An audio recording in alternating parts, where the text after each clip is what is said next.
Haman Nature, a journey in search of a peaceful and prosperous society with human nature as a guide.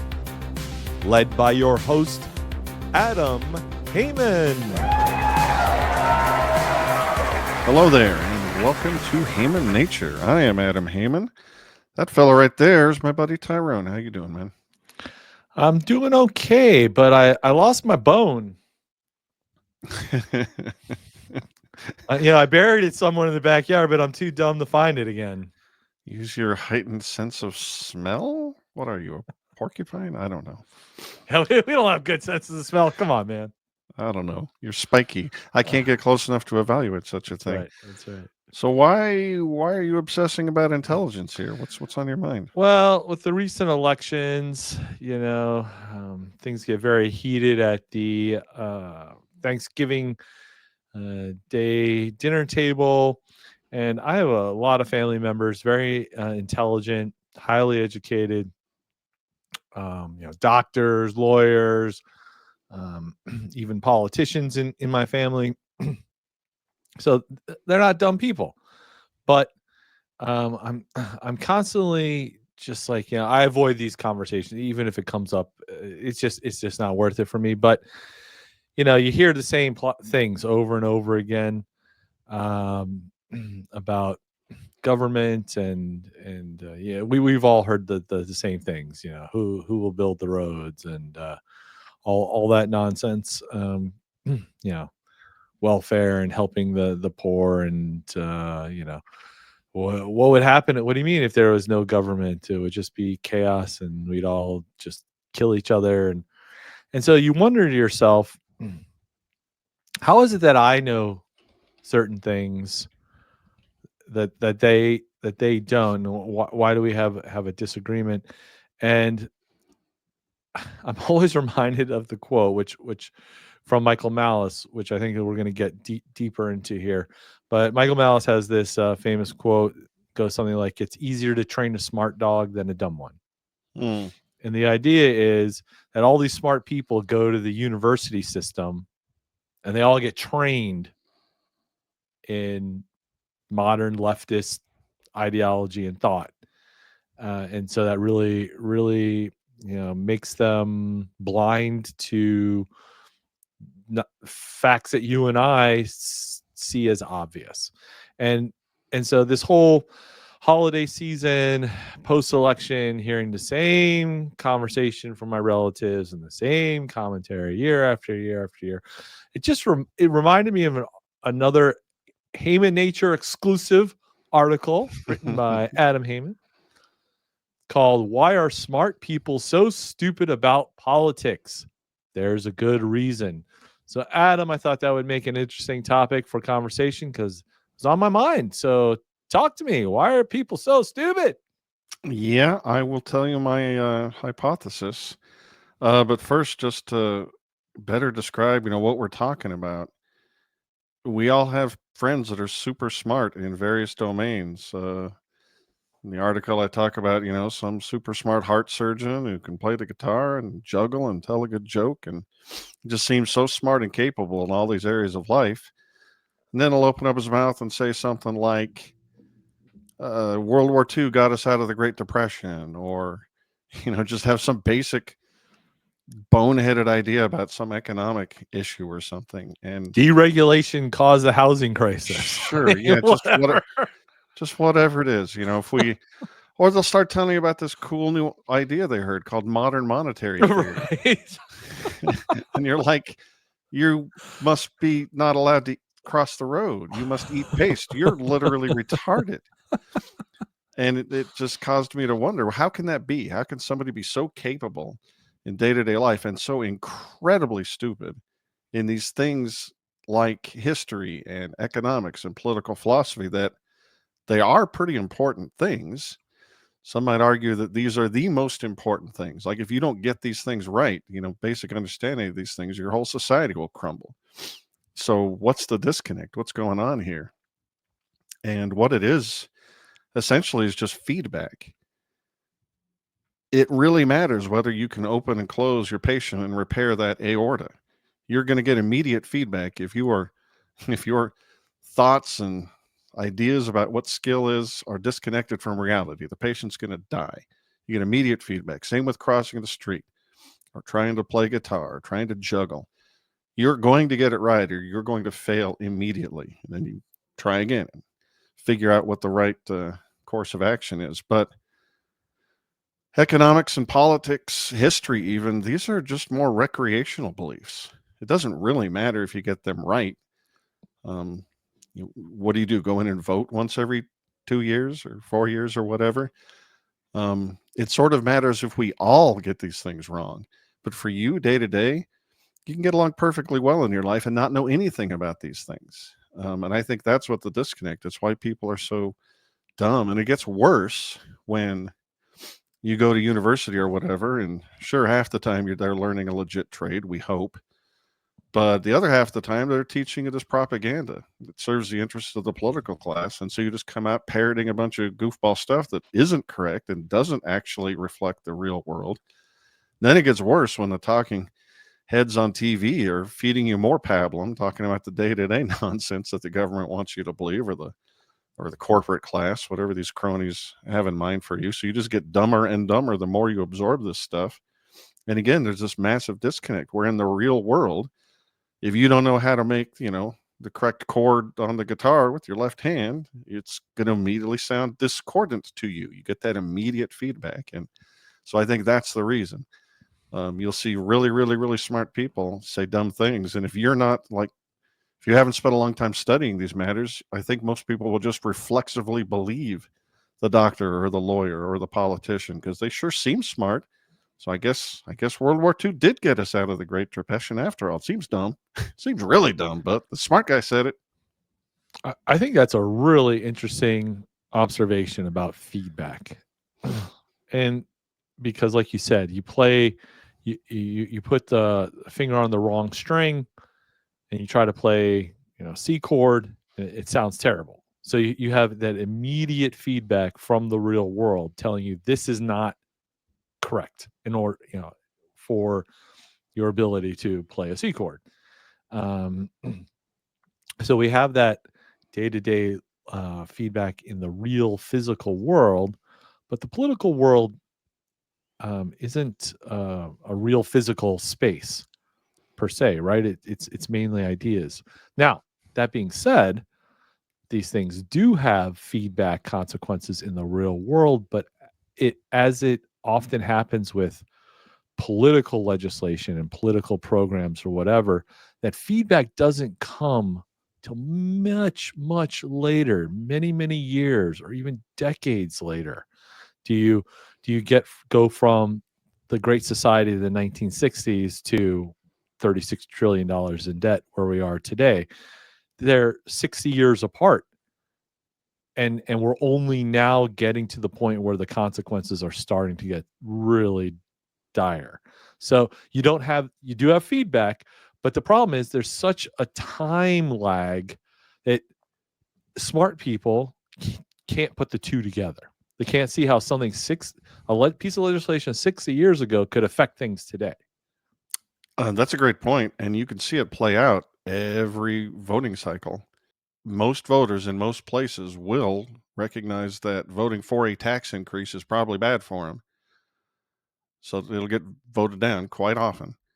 But they will vote for some piece of legislation that advocates that the government do X, Y, or Z and sort of not think about how much that's going to cost because that's not going to come into effect until, as you say, years down the road. Or maybe it'll be, if it's the federal legislation, and maybe it'll be paid for not by taxes, but by just inflating the currency or increasing the debt or some fashion that's abstracted away from direct taxation. So people think of it again as in these lofty ideals rather than in a direct feedback consequences. I pay taxes every year manner. And that's what makes the way we construct these pieces of legislation so pernicious. And it should be a crime to pay for things by inflating the currency or by just increasing borrowing. I mean, we're 36 trillion in debt as a nation, and nobody even knows what that means.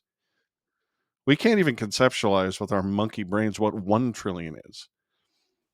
Have you ever played that old game where somebody asks you, If somebody gave you $1 trillion January 1st of the year zero and had you just set $1 million on fire every day, $1 million, just put a match to it, how long it would take you to get through $1 trillion?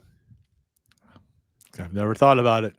And you'll have no intuition that'll guide you, Right. right? The number is just ridiculous. Trillion, Yeah. billion, bazillion, who knows? Well, the Yeah. answer for 1 trillion, starting at the year zero, January 1st, torching $1 million a day, is somewhere 700 something years from today. You'll Wow. finally get to the end. That's 1 trillion. Wow. We owe 36 of those. It's preposterous. Yeah. Yeah, so I don't know. It's a pretty gross mess. We need people to be politically intelligent, and they are not. How in the world are we going to fix that?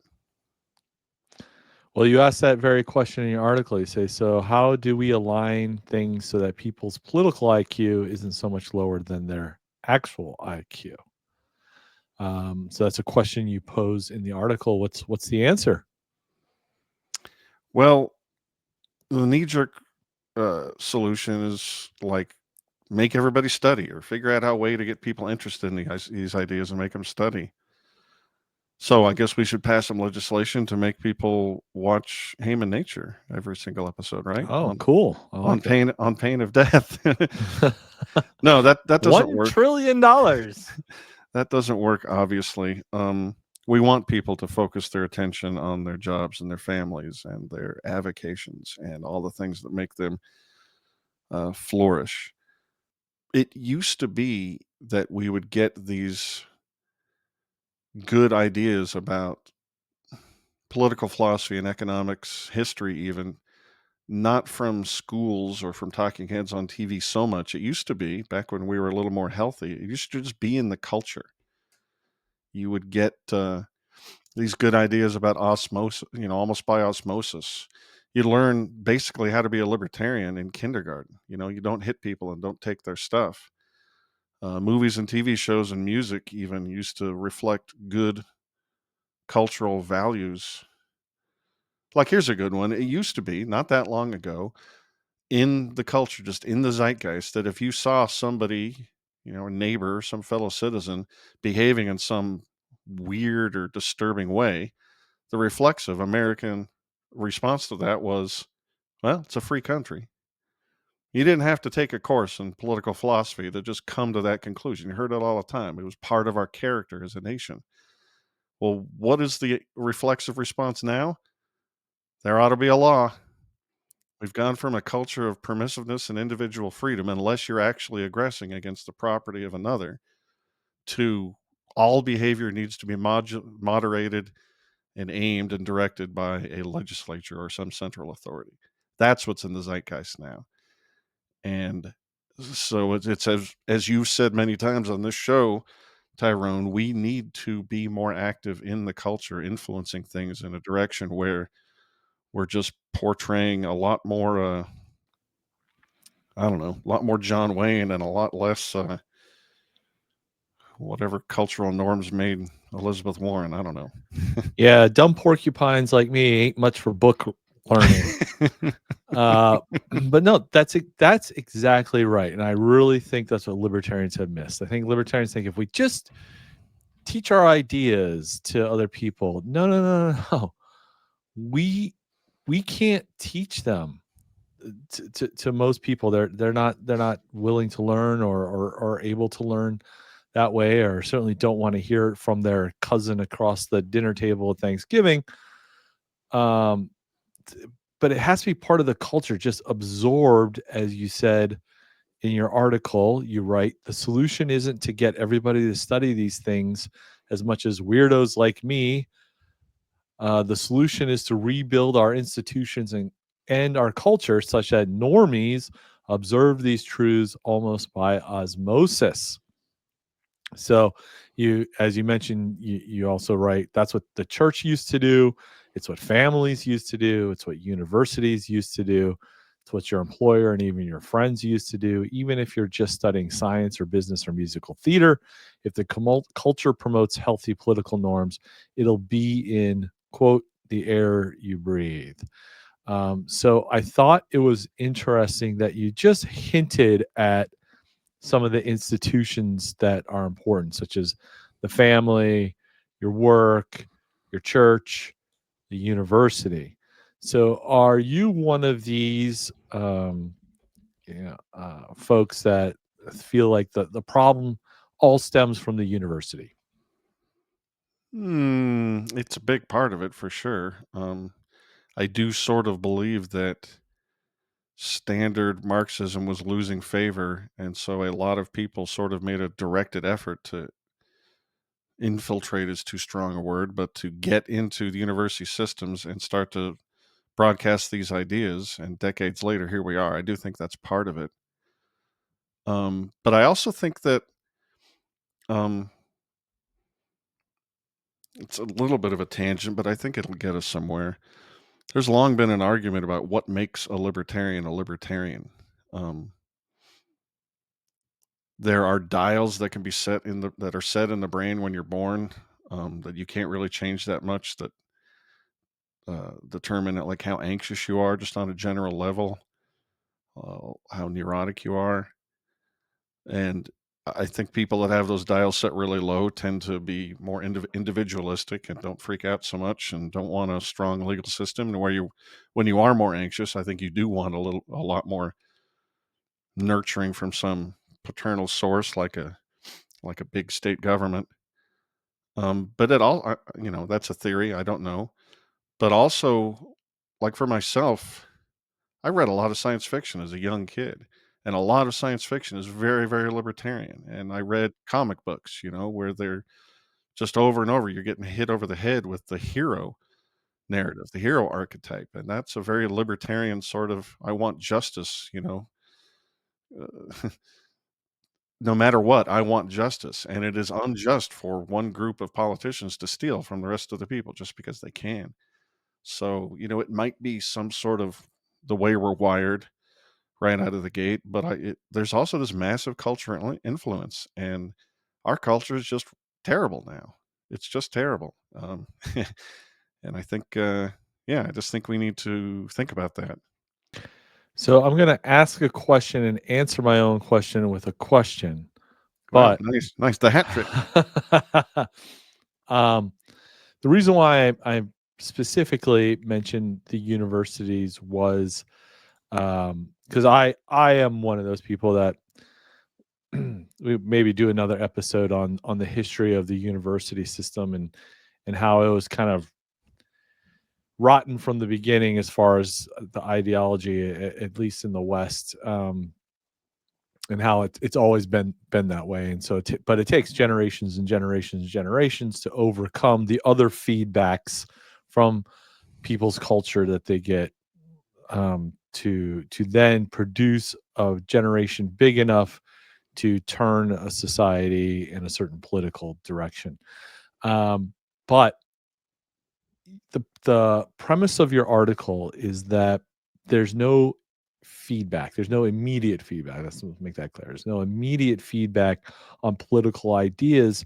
So there's no way to really see from an observational standpoint if a political ideology or legislative action produces the results you would like to see or not. It can take some time, and then it's hard to put the two pieces, connect the two pieces back together. So, if these bad ideas are coming from the university, and and the reason they're allowed to exist and thrive is because there's no feedback mechanism, that then suggests that the universities are not quote unquote in the real world, because students, teachers are not getting that real world feedback. So if that's the case, if universities do not represent the real world, my question is, why is that? And my question to answer the question, but I'm also going to ask it to you, Adam, is could the answer be related to public funding? That it's distorting the real world, creating like a false bubble around these universities. Yeah, it's a point you've made often, and I think you're largely right. Fiat money public money. It kills all sorts of things. I definitely think that's an element. If you have cheap money going into a particular area, you're going to get some kind of a bubble. And a bubble, by definition, is inflated by, well, maybe helium, but usually hot air. That's where I was trying to go with that very awkward analogy. But as you were talking, I was thinking of another culprit, which could just be the softness and stupidity that tends to come from wealth. There's a famous saying, I forget who did it, but hard times create strong men. Strong Right. men create good times. Good times create weak men. And weak men create hard times. The quote envisions a circle. And maybe what's causing this disconnect is just that we can have any old goofy ideas we want. We're basically rich, and the power's going to come on no matter how stupid we are, no matter how many times we vote the wrong way, because we had a good culture that led to prosperity and put us in the comfortable situation we are.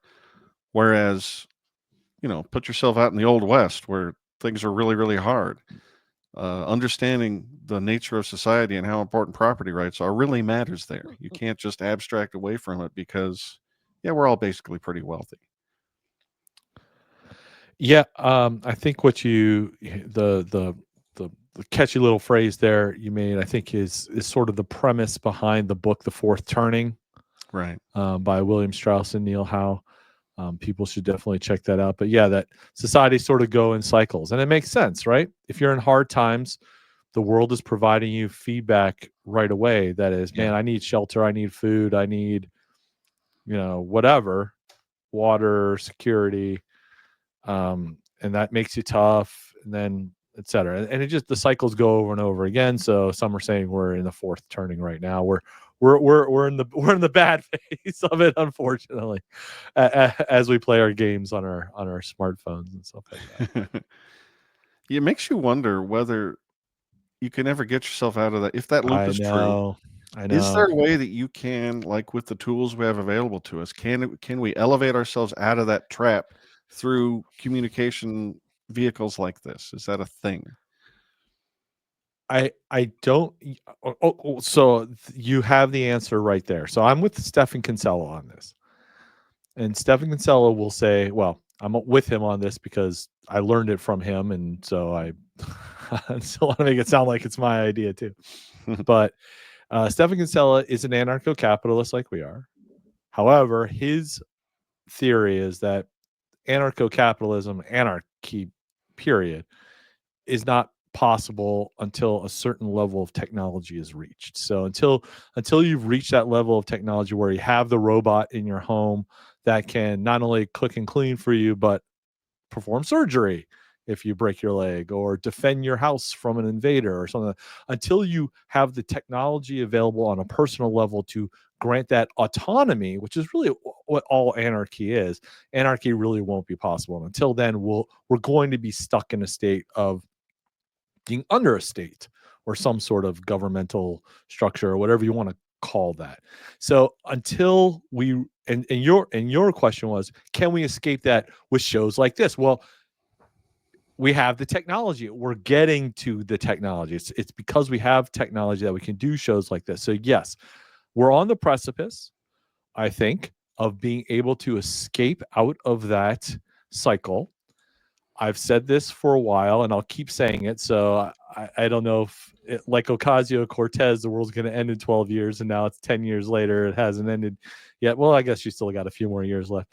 I keep saying, if we just make it another 20 years, and I've probably been saying that for a while. But what I mean is, I feel like we're really close to being on a cusp of some sort of technological revolution that really will be able to liberate us from the shackles of a government system. So I do think there's a way out of it. I think it's technology dependent.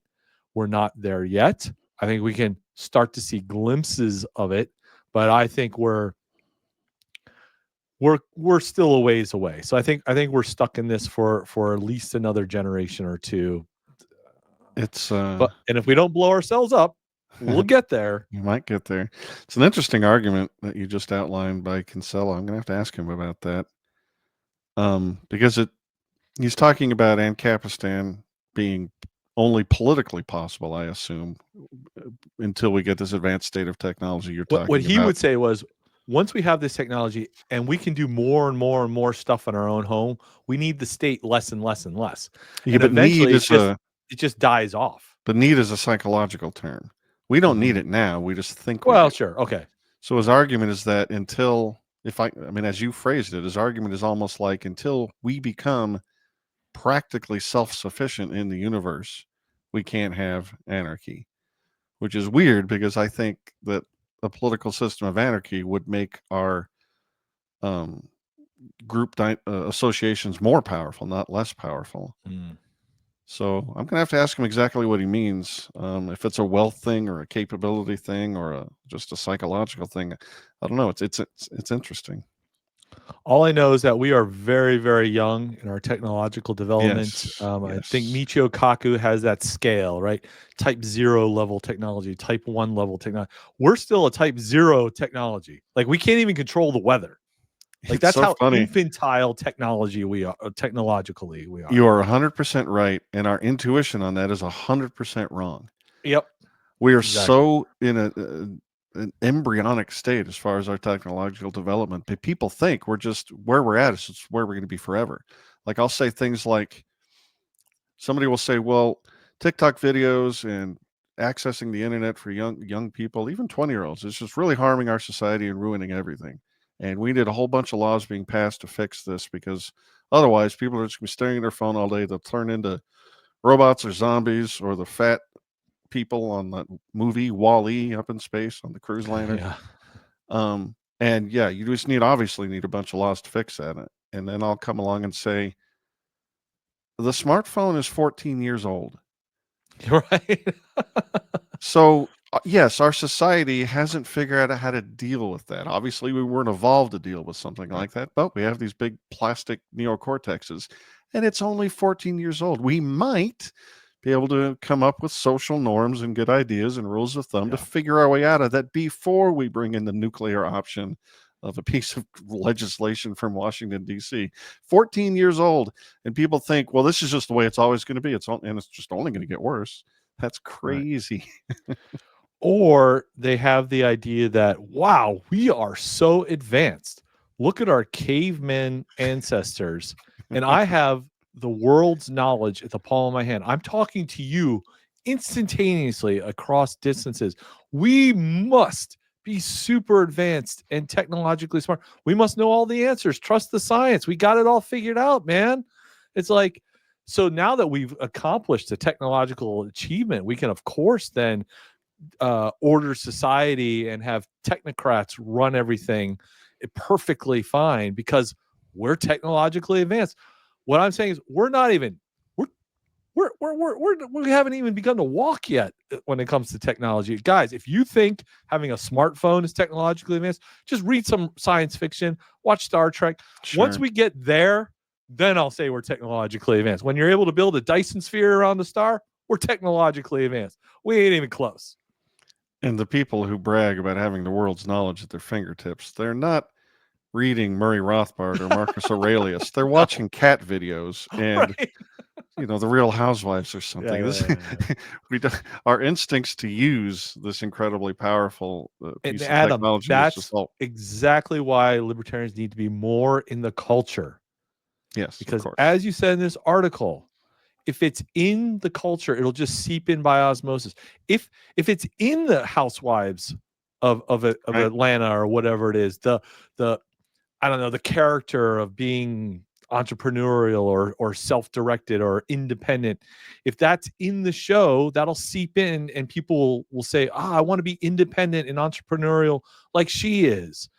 But that's not in the show. It's getting there. I think it'll get more and more that way. Like the show Parks and Rec, that character Ron Swanson, the writers and the actor himself were trying to make that character a joke, right? Because libertarians are just so goofy and stupid. Right. But I bet their character was written so well, I think it influenced the culture in a very positive direction for libertarianism. And that's only getting more common, not less. It influences it in a positive direction in a little increment. Yep. But little increments add up, man. It's like, okay, we don't need another libertarian book on economics. I'm sorry, we just don't. We need books on art and movies and whatever, It wasn't treatises about individual rights or marching in the street that got the culture and then the legal system accepting of like gay marriage, for example. It was Will and Grace and all the little shows like that. 100%. That made 100%. these people that are so weird and icky just seem like normal people that you can Right. totally relate to. That's how change is affected. Right. And I think stuff like that is a good example. Right? Absolutely. I mean, that's a positive, like, because I think, the way pre-90s or my era, the ways certain parts of society were treated were awful from my perspective. And yeah, it wasn't done through marches and legislation. It was done through culture, to change it. And that can go in any direction. And if you aren't contributing to the culture, then you're going to get run over by it. So I think we need to be more in the culture, guys. Write those songs, make those movies, write a romance novel that has heroic characters, right? There's things you can do just subtly, as you said. It just makes it seep in to the society as a whole. Amen, amen, and amen. But just between you and me, I'm going to write my congressman about drafting that legislation where people got to watch this show. Cool. I mean, just to go for it, man. All right, man. Well, this was great.